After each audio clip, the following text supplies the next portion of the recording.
शैली, उठने की, सोने की, खाने की, पीने की व्यवस्था इतनी गड़बड़ होती जा रही है कि अरबों का व्यापार केवल नींद की गोली से जुड़ा हुआ फलता फूलता जा रहा है। तो नंबर एक, इससे हम समझ सकते हैं कि आराम कितना महत्वपूर्ण हुआ करता है। तो अपने जीवन में काम पर हम फोकस करें, लेकिन काम के साथ साथ हमारा जीवन शैली इतनी व्यवस्थित हो कि हमारा आराम भी प्रॉपर होना चाहिए। प्रॉपर रिलैक्सेशन, स्वास्थ्य का एक मंत्र है, सूत्र है, प्रॉपर रिलैक्सेशन, यानी कि आराम की हमें व्यवस्थित ढंग से करना चाहिए।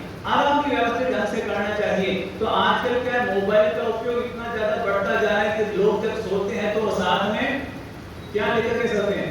मोबाइल लेकर के सोते हैं, और मोबाइल को देखते देखते देखते रात की 11, 12, 1, 2 बज जाती है और हमारी नींद बहुत ज्यादा प्रभावित हो जाती है। नींद बहुत ज्यादा प्रभावित होती जा रही है। तो इस बात का विशेष रूप से ध्यान रखें कि हमारी नींद डिस्टर्ब नहीं होनी चाहिए। हमारी नींद डिस्टर्ब नहीं होनी चाहिए। हमें 6 से 7 घंटे गहरी नींद जरूर लेनी चाहिए। अगर हमारी नींद प्रभावित हो गई तो हमारा पूरा सिस्टम ही प्रभावित हो जाएगा। हमारा पूरा सिस्टम ही प्रभावित हो जाएगा। एक बार क्या हुआ, यमराज ऊपर से नीचे आए और एक लड़की को पकड़ा। एक लड़की को पकड़ा कि चलो तुम्हें मैं ले जा रहा हूँ, ये बताओ कि स्वर्ग में जाना है कि नरक में? लड़की से क्या पूछा कि स्वर्ग में जाना है या नरक में? तो उसने यमराज जी से कहा भले स्वर्ग में ले जाओ कि नरक में ले जाओ, सब जगह चलेगा, बस मोबाइल और चार्जर मुझे दे दो।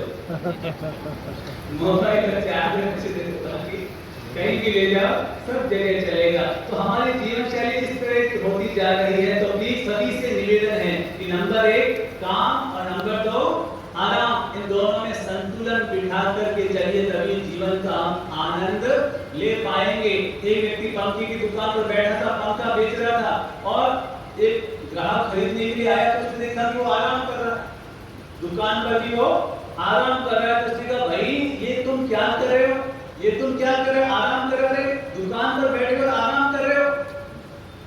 तो उसने कहा हाँ भाई मैं आराम कर रहा हूँ, जब ग्राहक आते हैं तो मैं माल दे देता हूँ और ग्राहक नहीं आते हैं तो आराम कर लेता हूँ। तो उस व्यक्ति ने कहा तुम बड़े मूर्ख हो, तुम बड़े मूर्ख हो, अरे बैठ करके लोगों को मोटिवेट किया करो, अरे पंखा लो पंखा लो पंखा लो पंखा लो, मेरे पास शानदार पंखे हैं, मेरे पास जोरदार पंखे हैं। अगर तुम इस तरह से बोलोगे तो तुम्हारे पंखे ज्यादा बिकेंगे, ज्यादा बिक्री होगी।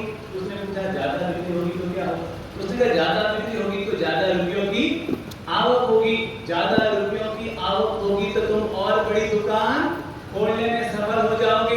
जब तुम्हारी और बड़ी दुकान हो जाएगी तो और ज्यादा आवक होगी, और जब ज्यादा आवक होगी तो तुम एक शानदार मकान भी बना सकते हो। शानदार मकान बन जाएगा, जोरदार पैसा हो जाएगा, तो कोई तुम्हें अपनी लड़की भी शादी के लिए दे देगा, बच्चे भी हो जाएंगे, और तुम बच्चों को अच्छे स्कूल में कॉलेज में पढ़ाने में सफल हो जाओगे और अपने जीवन को बहुत आराम से जी पाओगे, आनंद से जी पाओगे। उसने पूछा उसके बाद आराम करना, फिर उसके बाद आराम करना? तो उसने कहा भाई वो तो मैं अभी भी कर रहा हूँ। तो कुछ लोग आराम प्रिय होते हैं और कुछ लोग काम प्रिय होते हैं, लेकिन अपने जीवन में मैं इतना सही निवेदन कर रहा हूँ कि नंबर 1 काम, नंबर 2 आराम और नंबर 3 प्रभु का नाम। इन तीनों में बैलेंस बना करके चलिए। काम को भी महत्व दीजिए, आराम को भी महत्व दीजिए, और प्रभु के नाम को भी महत्व दीजिए। तो काम और आराम इस तरह से कीजिए कि जिंदगी आसान हो जाए। सभी बोलिए काम और आराम इस तरह से कीजिए कि जिंदगी आसान हो जाए। पर इतना भी काम और आराम मत करो कि जिंदगी तमाम हो जाए।